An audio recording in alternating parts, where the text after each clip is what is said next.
Hello everybody, welcome back to my channel, or welcome if you're new here. Today I want to talk about some women that really, truly inspire me. They are immortal, they are memorable, they are captivating because they're strange, because they're unusual. All of these women that I'm going to mention today are illicit women.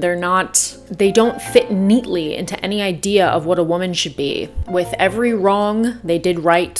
When someone said no, they said yes. And all of them dared to be unusual, unsavory, impractical. I want to share with you little bits of who they are and what they enjoy doing, so that you can also take inspiration from them to be as strange and provocative as you can be. The women that I'm going to mention today, these women are immortal because it's like they were barely real to begin with. Some of them are wholly based on myth, like they weren't real people. They're more of an idea than a physical person, and I'm gonna show you why. Many of these things too, like the things that maybe you will end up figuring out or creating for yourself, it's ultimately up to you to believe the things that I'm going to tell you. The first person that I want to talk about is Elinor Glyn. She was a widely successful writer and a screenwriter, and she's pretty much attributed as like the mother of setting the tone for what the hedonistic jazz age was supposed to be, not F. Scott Fitzgerald. Fitzgerald proceeded from Glyn. It was she who set the stage for him and pretty much everybody else.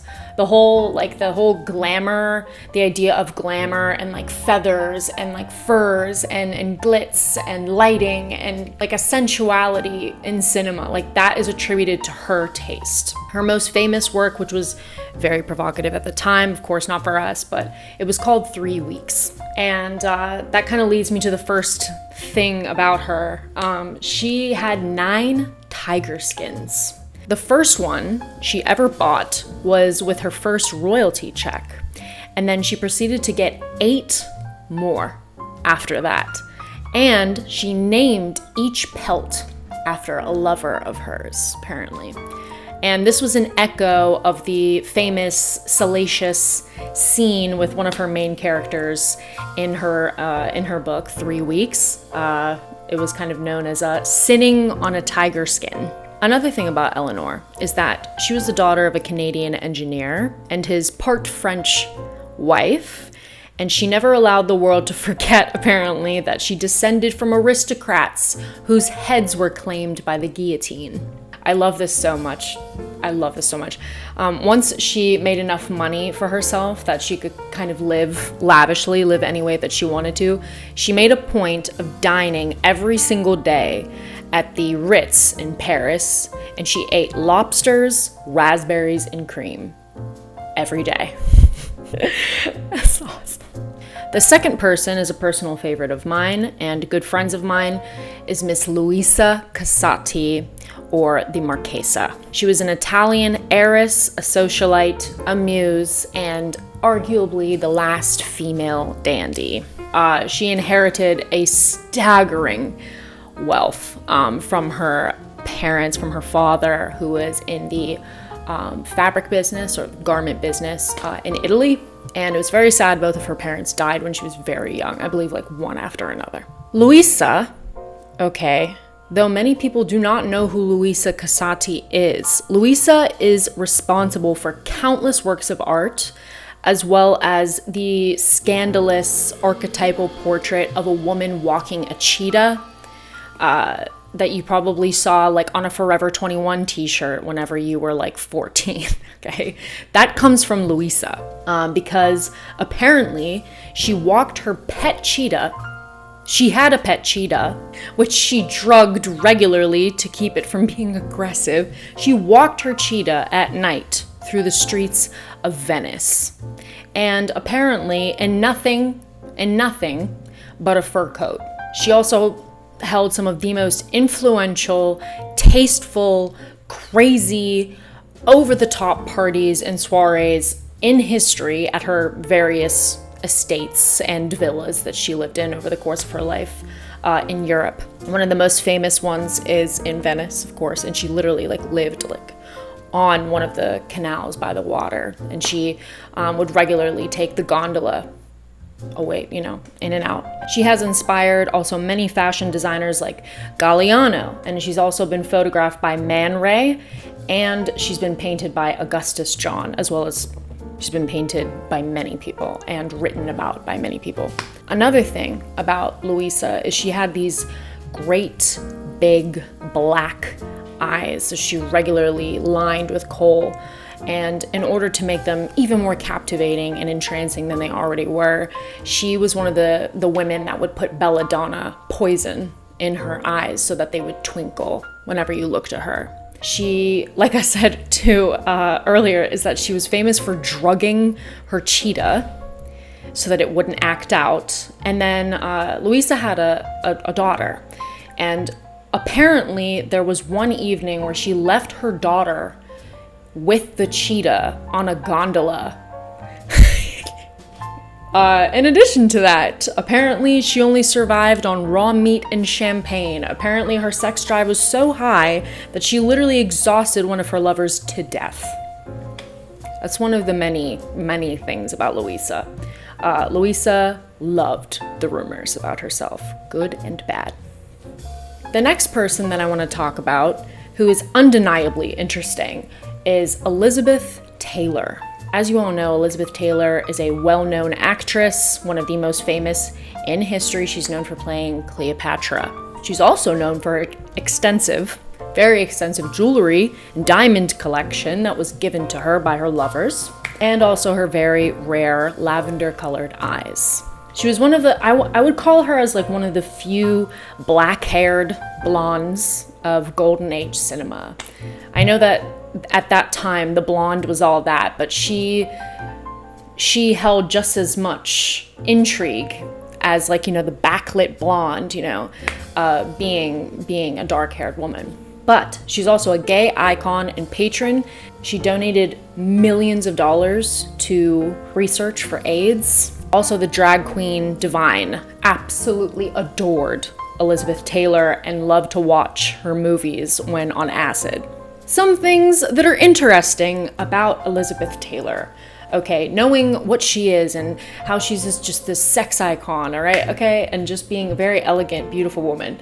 Her diet was nuts, okay? She drank at every meal. For breakfast, she had a mimosa, crispy bacon, and scrambled eggs. For lunch, she had a peanut butter and bacon sandwich and Chateau Margaux 1945. And then for dinner, she had crispy fried chicken, mashed potatoes and gravy, cornbread, biscuits and gravy, peas, trifle, homemade potato chips, and to top it all off, Jack Daniels on the rocks. I mean, you just think of Elizabeth Taylor and you're like, no way she eats fried chicken? She ate fried chicken with a 69-carat diamond on her finger and had a cocktail at every meal. Like, that's insane to me. Apparently, too, she pulled a tooth out of the throat of her friend who was choking to death after he crashed into a tree. Her obituary said that she endured more than 70 illnesses throughout her life. She's had multiple near-death experiences, I believe 4. There's this beautiful article that I'm going to, not an article, an essay, a creative writing, whatever, written about Elizabeth Taylor from Marissa Zappas, and an online acquaintance friend posted about this, and I've been obsessed with this article ever since. But Marissa Zappas said that she was always dripping in diamonds and near-death experiences. And it's also, if you've ever read J.G. Ballard's Crash, Elizabeth Taylor's also a fixation in regards to like death and car crashes. And then the last thing would be that the ultimate cool girl, Elizabeth Taylor, requested to be late to her own funeral. It's great.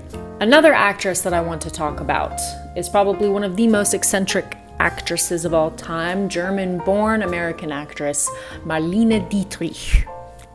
Some consider her more of an entertainer, which I can't remember where I read this, an entertainer or a performer than an actress or a singer, because sometimes she would, do musical numbers and stuff. But I get what they mean by that, because it feels very much like when you're looking at Marlene, like it's not even about the role that she's playing. It's just, you're just there to watch her, to look at every little move that she does and just see this like illusion that she creates around herself. It feels very much like that when you watch her films. Every scene that she graced turned to gold. She has this very aggressive but tender look, that kind of contradiction. She was unpredictable. She was a shapeshifter all throughout her life, and even in her love life, she slept with both men and women. So also like a gay icon. Her eyebrow shape changed with her mood that day. She's most well known for her role as Shanghai Lily in Shanghai Express. It's a great film. I suggest you watch it. It's just covered in pearls and smoke and cock feathers. It's great. I've tried to actually be her for Halloween, but I never succeeded quite the same way. But a few things about Marlene would be that she sprinkled gold dust into her hair for refraction of light onto the set, which I feel like a lot of actresses did things like that. But her legs, she had very beautiful long legs, and apparently they were insured. She had a collection, apparently, of illegal bird of paradise feathers, which some of them were actually confiscated by an agent of the US federal government. The eyebrows that I was talking about, she used soot. She scraped off the soot from a match, and she used that to do those very thin eyebrows. And Marlene was also very famous for dressing like a man, dressing in male and female clothing. And apparently she had been arrested in France for wearing trousers back in the day when those kinds of things happened. There are so many things.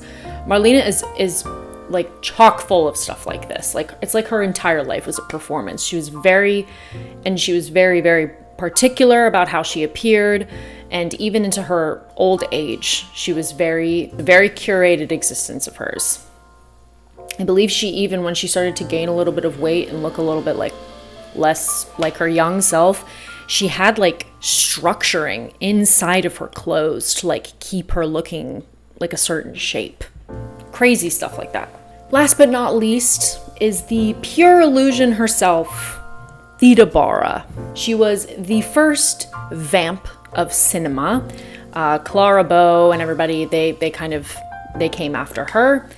And she actually started her acting career pretty late as well. Her entire personality was created by Fox Entertainment.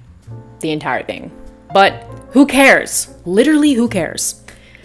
She was an illusion. She embodied that illusion. She did a great job at it. She did so many films in such a short period of time. I mean, she was most active, I think, for like 4 years. And she created like 38 films in that time. She was making so much money, it was crazy. Anyway, she was known as the queen of the underworld, single-handedly embodied the occult in film, and no morals and evil, And most of those films, of course, are not available today because they were burned in a fire in the Fox vault.